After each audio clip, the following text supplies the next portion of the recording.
Pernah nggak kita merasa sudah rajin ibadah, tapi hati tetap kotor, masih mudah iri, sombong, dan gelisah? Lalu pertanyaannya, apa yang kurang? Jangan-jangan yang hilang bukan amalnya, tapi waktunya kita jujur berdua dengan diri sendiri di hadapan Allah.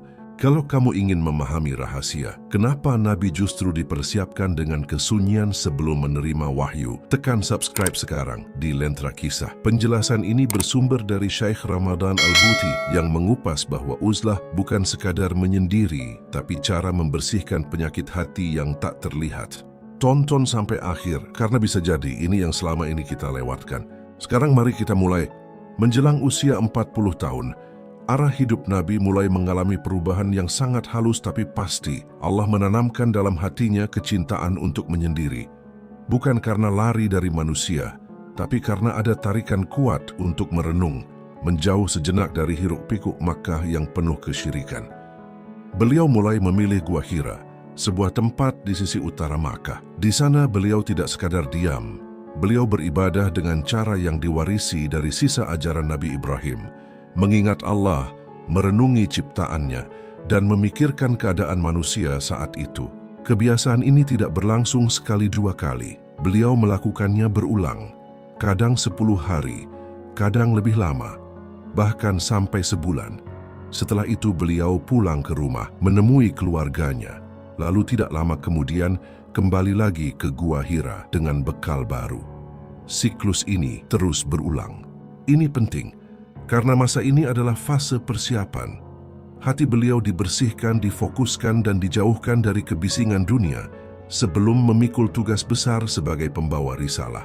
Hingga akhirnya pada salah satu malam di bulan Ramadan, saat beliau berada dalam salah satu khalwatnya di Gua Hira, datanglah momen yang mengubah sejarah.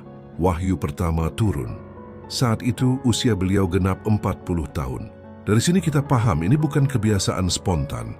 Ini proses yang disiapkan langsung oleh Allah, sebuah fase sunyi sebelum datangnya beban dakwah yang akan mengguncang dunia.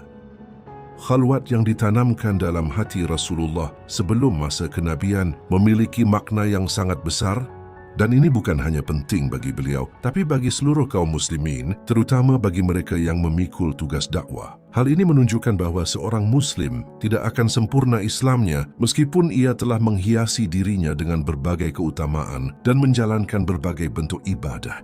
Hingga ia juga mengambil waktu-waktu tertentu untuk menyendiri. Di saat itulah ia menghisap dirinya, mengawasi hubungannya dengan Allah, dan merenungi tanda-tanda alam yang menunjukkan kebesarannya.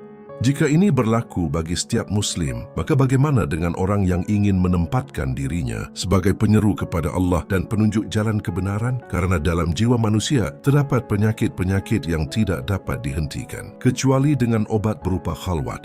Di antara penyakit itu adalah kesombongan, kekaguman pada diri sendiri, hasad, dan cinta dunia. Semua ini mampu menguasai jiwa, menyusup ke dalam hati, dan merusak batin manusia. Meskipun secara lahir ia tampak memiliki amal saleh, ibadah yang baik, bahkan sibuk dalam dakwah dan memberi nasihat. Dan tidak ada obat bagi semua itu, kecuali seseorang menyendiri dari waktu ke waktu untuk meneliti hakikat dirinya, menyadari asal penyakit itu, dan memahami betapa ia sangat membutuhkan pertolongan Allah dalam setiap detik kehidupannya.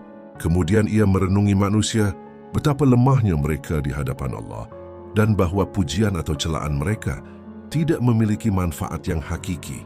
Lalu ia merenungi tanda-tanda kebesaran Allah, mengingat hari akhir, panjangnya hisab, luasnya rahmat Allah. Dengan perenungan yang terus-menerus seperti ini, penyakit-penyakit dalam jiwa itu akan runtuh, dan hati pun hidup dengan cahaya makrifat dan kejernihan. Sehingga tidak ada lagi kotoran dunia yang mampu mengeruhkan kejernihan itu. Ada satu hal lain yang sangat penting, yaitu menumbuhkan cinta kepada Allah dalam hati. Karena itulah sumber pengorbanan dan dasar dari setiap dakwah yang benar. Dan cinta kepada Allah tidak lahir dari sekadar keyakinan akal.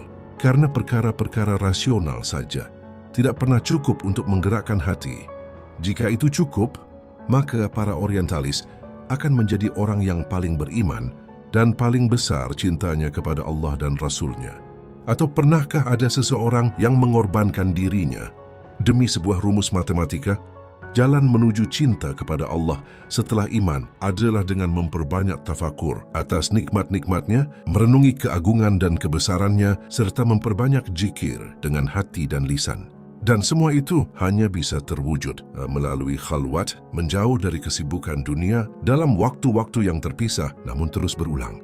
Jika seorang Muslim melakukan hal itu dan mampu menjalaninya dengan benar, maka akan tumbuh dalam hatinya cinta ilahi yang kuat. Cinta yang membuatnya menganggap kecil segala yang besar, menganggap hina segala godaan, meremehkan setiap gangguan dan penderitaan, dan tetap tegak di atas segala bentuk penghinaan dan ejekan. Itulah bekal terbesar yang harus dimiliki oleh para dai. Hal itu karena dorongan dalam hati berupa rasa takut, harap, dan cinta, mampu melakukan sesuatu yang tidak mampu dilakukan oleh sekadar pemahaman akal. Imam Syatibi rahimahullah menjelaskan dengan sangat tepat bahwa manusia terbagi dalam hal ini menjadi dua. Pertama, orang yang beramal berdasarkan komitmen keislaman dan keimanan secara umum tanpa dorongan yang lebih dalam dari itu. Kedua, orang yang beramal karena didorong oleh sesuatu yang lebih kuat, yaitu rasa takut, harap, dan cinta. Beliau menjelaskan rasa takut adalah cambuk yang mendorong, rasa harap dan cinta adalah arus yang membawa.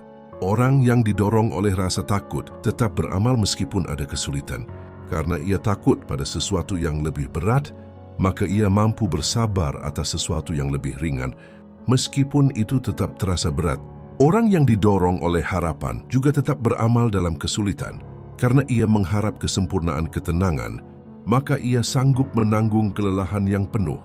Adapun orang yang didorong oleh cinta, ia beramal dengan mengerahkan seluruh kemampuannya karena kerinduannya kepada yang dicintai, yang sulit menjadi mudah baginya, yang jauh terasa dekat hingga seluruh tenaganya habis. Namun ia tetap merasa belum menunaikan hak cinta itu dan belum bersyukur atas nikmat yang diberikan. Karena itu, mengambil berbagai sarana untuk menumbuhkan dorongan-dorongan hati ini telah disepakati pentingnya oleh para ulama. Sebagian menyebutnya sebagai tasawuf, sebagian menyebutnya ihsan, dan sebagian lain menyebutnya ilmu suluk. Dan khalwat yang dilakukan oleh Rasulullah sebelum masa kenabian adalah salah satu sarana untuk menumbuhkan dorongan-dorongan hati tersebut. Namun khalwat ini tidak boleh dipahami secara keliru. Sebagian orang menyimpang dalam memahaminya. Mereka menganggap bahwa khalwat berarti meninggalkan manusia sepenuhnya, tinggal di gua-gua dan pegunungan, dan menjadikannya sebagai keutamaan tersendiri. Pemahaman seperti ini bertentangan dengan petunjuk Rasulullah dan juga dengan jalan hidup para sahabatnya. Yang dimaksud dengan khalwat adalah menjadikannya sebagai sarana untuk memperbaiki keadaan diri sebagai obat. Dan setiap obat tidak digunakan kecuali sesuai kadar dan saat dibutuhkan. Jika tidak, ia justru berubah menjadi penyakit yang harus dihindari. Jika kita menemukan dalam kisah sebagian orang saleh yang terus-menerus menyendiri dan menjauh dari manusia, maka itu adalah keadaan khusus bagi dirinya. Bukan sesuatu yang bisa dijadikan ukuran atau pedoman bagi semua orang. Kalau ini menyentuh hati, jangan simpan sendiri. Bagikan ke orang terdekatmu dan tulis di kolom komentar. Kapan terakhir kali kamu benar-benar menyendiri untuk mengevaluasi diri?